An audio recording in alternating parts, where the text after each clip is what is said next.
ID the Future, a podcast about evolution and intelligent design. Welcome to ID the Future. I'm your host, Andrew McDiarmid. Well, today I'm joined by Dr. Casey Luskin to discuss an intriguing topic he's written on recently, a new study claiming the early and rapid rise of LUCA, our alleged last universal common ancestor. The study raises some tough questions for evolutionary theorists. Dr. Luskin, in case you don't know this fine fellow, is Associate Director and Senior Fellow of the Discovery Institute's Center for Science and Culture. He is a scientist and attorney with graduate degrees in science and law, giving him expertise in both the scientific and legal dimensions of the debate over evolution. He holds a PhD in geology from the University of Johannesburg, where he specialized in paleomagnetism and the early plate tectonic history of South Africa. Casey, welcome. Great to be with you, Andrew. Well, today we're discussing a paper that came out in Nature, Ecology and Evolution earlier this year that discussed the last universal common ancestor, also known as LUCA. So what exactly is the last universal common ancestor supposed to be? Is this a hypothetical organism or something we've actually established? Yeah, that's a really important question you're asking, Andrew, and it's important that we kind of set the stage here for, are we talking about something real or something hypothetical? The last universal common ancestor, which is often called LUCA, is really a hypothetical organism, which is thought to be, as it says, the last universal common ancestor of all living organisms.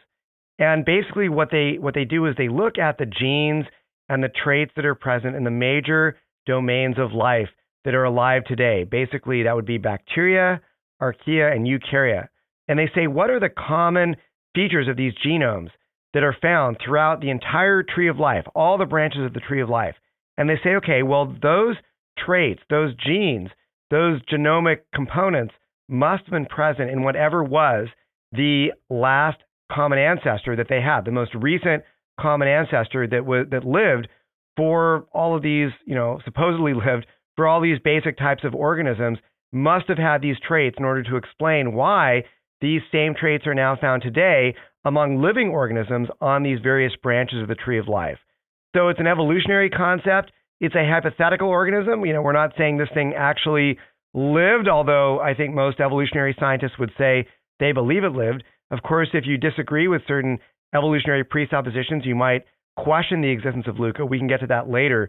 But it is not a real thing. It's a hypothetical organism that represents sort of this common ancestor of all living organisms that was the most recent common ancestor that had all these traits that we find in common among the genomes of living members of all the branches of the tree of life.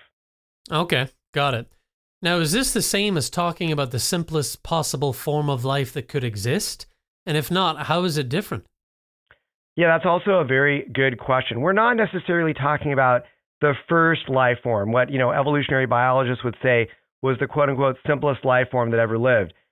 They would say that this is a life form that lived after the origin of life, but it was the ancestor. It's basically the most recent ancestor, the most recent organism that lived that was the ancestor of all living organisms that are alive today. Okay, so if you were to trace back, every single organism were to trace back its ancestry, universal common ancestry, this organism would be in the family tree, the ancestral tree of every single one of the organisms that are alive today, okay? And so it's not necessarily the first or most simple organism that ever lived. In fact, we'll get into this, but if we talk about the most simple cell that we know of that can live today, it's not simple at all. It actually has about 438 protein coding genes, 35 RNA coding genes, and over 500,000 base pairs in its genome. That's when we look at living organisms that are alive today, and we say, what organism has the quote-unquote simplest genome? That is the simplest genome that we're aware of that gives you an organism that can live. So that actually is simpler than this last universal common ancestor that they have inferred from this paper that we're talking about today. However, that's not the simplest organism. The simplest organism would have lived before that, would have been more simple, and according to mainstream evolution, life would have then evolved complexity until it got to this last universal common ancestor, LUCA, which then branched off to all the organisms that we have today. Okay. Now, when did the researchers in this study at least find that this last universal common ancestor supposedly lived? Well, they say that it lived over 4 billion years ago. Precisely, they say between 4.09 and 4.33 billion years ago. And again, this is all hypothetical, okay? So don't think that, like, if you're willing to challenge certain evolutionary presuppositions, don't think that you have to accept these numbers. But what's interesting is this pushes the supposed timeline when life existed on Earth into the very, very early reaches of Earth's history. You see, according to mainstream science, Earth supposedly formed about 4.5 billion years ago. As a geologist, I don't have any problem with that date. But now we have life living perhaps as early as 4.3 billion years ago. What that means is that you don't have, hundreds and hundreds and hundreds of millions of years or even billions of years for life to arise on Earth. We have life, according to this study, existing on Earth already in a very complex form within, say, 200 to 300 million years after the Earth formed. That is not what most origin of life theorists want to hear. They want to hear that life first formed on Earth, say, a billion years after Earth formed, maybe 3.5 billion years ago. But according to this study, we are pushing the age of life back to 4.09 to 4.33 billion years ago. Now, it's important to note that this is not fossil evidence of the first life. The first fossil evidence that we have of life, sort of the hard evidence we have of fossilized bacteria, I would say comes in around 3.7 to 3.8 billion years ago. Now, there are some studies that will say, because we have really large error bars on the ages of some of these rocks containing these early fossils, it may go back to like 4.2, 4.3 billion years ago, which would be consistent with what this study is finding. So it's not impossible that life, according to the fossil record, lived this far back. But we're not talking about fossil evidence of life in this study. What they've used in this study is what is called molecular clock techniques, okay? So again, this is based upon looking at the different types of organisms that are alive today and sort of making this assumption that there have been sort of random mutations accumulating in the various lineages leading to these various types of organisms. And if you assume that these random mutations just accumulate at a constant rate, then you can infer back, okay, well then how long ago did it take for all these mutations to basically accumulate in these types of organisms that we see alive today? And they infer that this was about, basically 4.1 to 4.3 billion years is how long it would take for these organisms to accumulate all these mutations that we see in these various forms of life. And so it's a molecular clock technique. And there are many, many assumptions that go into molecular clock dating techniques. I personally am quite a big skeptic of molecular clock dating. Number one, not only does it assume the universal common ancestry is true, a claim that I think is very dubious, and there are many reasons to doubt that, but it also assumes that organisms have been accumulating random mutations at a constant rate over time. And I think there are also many reasons to doubt that assumption as well. So, and there's many other assumptions that go into molecular dating techniques. But basically, if we just, for the sake of the argument right now, what we want to do is we want to say, look, this is sort of the most cutting edge evolutionary science here, and it is finding that life existed on Earth very, very early. And so if you are an evolutionary scientist, you don't want to hear that life, basically arose so quickly on the early Earth. You want there to be lots of time for life to arise. And this study is sort of removing that time from the evolutionary timeline to allow for life to not just arise, but hit a very large level of complexity. We'll talk about that soon. How complex was this universal common ancestor, last universal common ancestor? And we'll see that it was quite complex. Yeah, and that was actually my next question was, this is supposed to be the LUCA, the last universal common ancestor, but it's really anything but simple. Tell us how complex it actually was, allegedly. Yeah, exactly. Oh, go ahead, sorry. Just allegedly, Yeah, exactly. Allegedly, of course. Really, all of this is in the context of, very subjunctive tense, allegedly, if we make a bunch of assumptions, evolutionary assumptions. But again, if you want to take an evolutionary view, this is cutting edge evolutionary research. This is where you have to go, okay? So according to this study, the last universal common ancestor had a genome that was about 2.5 megabases. That's 2.5 million base pairs in size. And it had at least 2,600 genes, okay? About 2,500 protein coding genes or 2,600 protein coding genes, depending upon exactly who you ask. So we're looking at, basically 2.5 million base pair genome, at least 2,500 genes in this organism's genome. That is very, very complex. In fact, that's far more complex than the sort of minimal bacterial genome size that we're aware of today, which is about 531,000 base pairs encoding about 438 protein coding genes. So this is very complex. So clearly this is not the first life. Life had to originate far earlier than this last universal common ancestor, which pushes the origin of life even further back. And you've got to have enough time to evolve from that first organism, whatever it was, to this last universal common ancestor with these 2.5 million base pairs and 2,500 protein coding genes. And it's thought that it was capable of basically synthesizing the building blocks of life. This last universal common ancestor, LUCA, could synthesize nucleotides. It could synthesize proteins. It had a cellular envelope. It used ATP as its energy currency, much like life that is alive today. It had basic metabolic processes. It probably it had a diet of hydrogen gas and carbon dioxide, and it even had basically what was called a rudimentary immune system for fighting off viral invaders. So this is not a simple, of course, even the simplest known organism is not simple at all. It's probably more complicated than any technology that humans ever made, but this is far more complex than even the simplest known organism that we were just talking about, with that 530,000 base pairs, 438 genes. This had 2.5 million base pairs in its genome, and it had about 2,500 genes. So it was not a simple organism. It was very complicated, and yet it lived within, say, 200 to 400 million years of the origin of the Earth. Okay, so that's a lot of complexity arising very quickly. And I think that this has sort of caused some consternation for origin of life theorists. And I should also add that this organism had genes to protect itself against ultraviolet radiation damage. So there's a lot of complexity in this organism's genome. And that's a lot of complexity to evolve very quickly. In fact, there was a scientist who commented on this research in the Washington Post and talking about, the early Earth being a very hostile place for life. Okay, there were lots of huge asteroid and meteorite impacts, bolide impacts that were constantly impacting the early Earth. And these are thought to probably be sterilizing early Earth. And so according to this scientist who commented, he said, that is a lot of evolution to happen within 100 million years or less. And I would say, yeah, that's exactly right.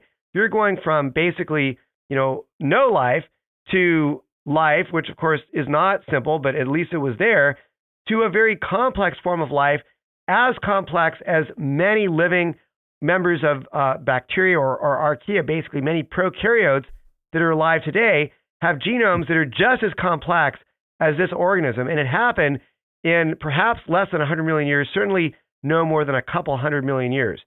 So we're talking about basically a very, very rapid origin of life. And again, this is not what origin of life theorists want to hear. They want to hear simple life at the early stages of the Earth and lots of time for it to evolve. But this study is showing complex life at the early stages of the Earth's history and not a lot of time for it to evolve. This is not good for evolution and the origin of life. Okay.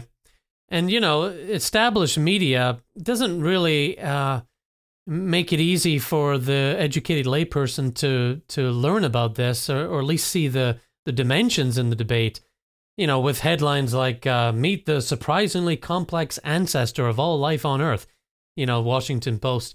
I mean, they just sort of toe the line. They just kind of take that and run with it. Is that helpful? I mean, how does the everyday layperson tap into the nuance in this debate? Yeah, exactly, Andrew. It's not helpful, and this is something that, of course, we've commented on many times here at Discovery Institute, that when you just read the technical literature and sort of the mainstream, media, it's not going to give you a full picture of what's going on. This article was published in the journal Nature, Ecology, and Evolution, and that was where this technical paper came out. So if you dig into that paper, you're going to appreciate just, how complicated this organism was and how little time there is for the origin of life on Earth. When you read the mainstream media commentary, I think that, you're not going to see people really acknowledging, oh, this actually could pose a problem for the origin of life. I think that this Washington Post story did thankfully acknowledge, hey, that's very rapid evolution, but they're not saying this actually poses a problem. You really have to, I think, look at the implications of this. And this is why we have ID the Future and Evolution News to help people appreciate and understand what the implications of the science is really saying. Yeah, such an important resource, evolutionnews.org. Well, can we trust the conclusions of this study? I mean, what were the methods? You've mentioned it a little bit, but how did they come to their conclusions of the nature of this LUCA? Yeah, again, they used basically comparative genomics and molecular clock techniques to infer just how complicated was this last universal common ancestor's genome. And again, what they did is they compared the genomes of living members of the basic domains of life, bacteria, archaea, and eukarya, and they found what genomic components or genes are in common among those three major domains of life. And then they said, okay, well, those had to then be in existence in this last universal common ancestor. Well, of course, this whole method assumes the universal common ancestry is true. It assumes that, that there's no other way to explain why we have similar parts among the various domains of life other than inheritance from a common ancestor. But if we take an intelligent design perspective, then of course it could be that the various domains of life share these similarities due to common design. The designer found it expedient to put these very useful and necessary genes that are necessary for living, in a DNA-based, protein-based organism. You need these genes, and so that's why these various domains of life have these genes for, metabolism, synthesizing the building blocks of life, a basic immune system, etc. That's why we see these genes so widespread. So, but then if you take an evolutionary perspective, you have to assume, that means that the last universal common ancestor had to have had all these genes in common. So as an ID proponent, I would be skeptical I don't have to necessarily accept the conclusions of this study that there had to have been a last universal common ancestor that was complex like this. Okay, fine. But I also want to ask the question, is an evolutionary story, really making sense here? And from an evolutionary perspective, probably you should trust these conclusions because then you're going to accept universal common ancestry, and you have to accept, that these genes probably were in the last universal common ancestor. Otherwise, you have them arising independently in different domains of life, which is very, very unlikely. And so if you accept these conclusions as an evolutionist, you then have to accept that, life was very complicated very early in Earth's history. And that implies, as the scientist said in the Washington Post, a lot of evolution happened very quickly. And I think that kind of makes people feel a little bit squirmy and nervous. They don't want to hear that. They want to hear that you have loads of time for the origin of life to take place. And studies like this are taking that away. Yeah. So the origin of life landscape is, having some troubles as it is, as we've heard from Dr. James Tour and Dr. Stephen Meyer. What does this imply for the origin of life on Earth in general? Yeah, it implies that the origin of life happened very quickly on Earth, and also that life was very complex very quickly. And again, none of this is what you want if you're an origin of life theorist. You want lots of time for complexity to originate very slowly, but we don't have that. If you're an evolutionist, you've got to acknowledge that there was not a lot of time and the complexity built up very, very quickly. And so from an ID theorist perspective, this is exactly what we would expect. Large amounts of information appearing in a very complex organism's genome very early in the history of life on Earth. And of course, we have a good explanation for where that information comes from, because in our experience, information always comes from an intelligence, from a mind. So intelligent design does not have any problems whatsoever with lots of genetic information appearing very rapidly on the early Earth. It's when you're an evolutionist, I think, that you want to get lots of time for that to happen very slowly, but that's just not what the evidence is showing. So ID theorists, although we might be skeptical of the evolutionary methods and assumptions used in this study, I think that we can still say, look, life was very complex very early in Earth's history, and that's a conclusion that we could agree with. Yeah. Well, I'm sure glad you've covered this at Evolution News, just to highlight this new study and the problems that it brings up for a Darwinian view of life. Now, Casey, where can listeners learn more about this topic? Yeah, they can go to evolutionnews.org, where I wrote a couple articles about this paper in Nature, Ecology, and Evolution. We have a link to that paper and also a link to some news stories. So go to Evolution News and you can read all about it. All right. Casey, thanks for turning up here and talking about this. It's great. All right. Well, it's the day before Thanksgiving. I'm going to go home, get some sleep, have some turkey tomorrow. Hey, good plan. I'm going to do that too. Well, thank you for joining me, Casey, and listeners, it's always a pleasure to have you along for the ride. For ID the Future, I'm Andrew McDiarmid. Thanks for listening. Visit us at idthefuture.com and intelligentdesign.org. This program is copyright Discovery Institute and recorded by its Center for Science and Culture.